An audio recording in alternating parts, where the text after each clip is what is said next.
ನಮಸ್ಕಾರ, ನಾನು ನಿಮ್ಮ ಶೇಖರ್ ಹೊಣೆನೂರು.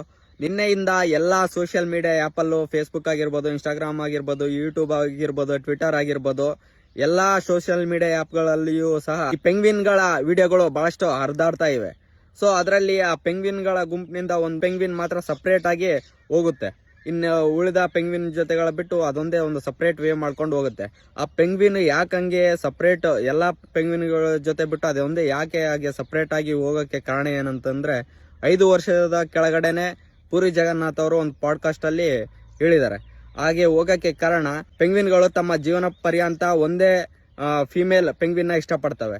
ಆ ಇಷ್ಟಪಟ್ಟಿದ್ದ ಫಿಮೇಲ್ ಪೆಂಗ್ವಿನ್ ಈ ಮೇಲ್ ಪೆಂಗ್ವಿನ್ಗೆ ಏನಾದರೂ ಮೋಸ ಮಾಡಿದ್ರೆ ಅವು ತಾವು ಇರುವಂತ ಪ್ಲೇಸು, ತಾವು ಇರುವಂತ ಎಲ್ಲ ಬಂಧು ಬಳಗ ಪೆಂಗ್ವಿನ್ಗಳ ಜೊತೆ ಬಿಟ್ಟು ದೂರಕ್ಕೆ ಹೋಗ್ಬಿಡ್ತವೆ. ಎಲ್ಲಿ ನೀರು ಊಟ ಸಿಗಲ್ವೋ ಅಂತ ಪ್ರದೇಶಕ್ಕೆ ಹೋಗಿ ಅವು ಹಸುವಿನಿಂದ ಬಳಲಿ ಸತ್ತೋಗ್ಬಿಡ್ತವೆ.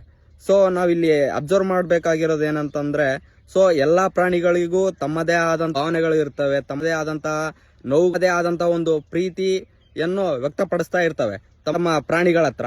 ಸೊ ಯಾವುದೇ ಪ್ರಾಣಿನೂ ಒಂದು ಫಿಮೇಲ್ ಪ್ರಾಣಿ ಒಂದು ಮೇಲ್ ಪ್ರಾಣಿಗೆ ಮೋಸ ಮಾಡಿದ್ರೆ ಎಲ್ಲಾ ಪ್ರಾಣಿಗಳು ಸಹ ಹಾಗೆ ರಿಯಾಕ್ಟ್ ಆಗ್ತವೆ. ನಾವು ಮನುಷ್ಯರೊಂದೇ ನಾವು ಆ ತರ ಫೀಲ್ ಆಗಲ್ಲ ಅನ್ನೋದಕ್ಕೆ ಇದೊಂದು ಉದಾಹರಣೆ ಆಗಿದೆ.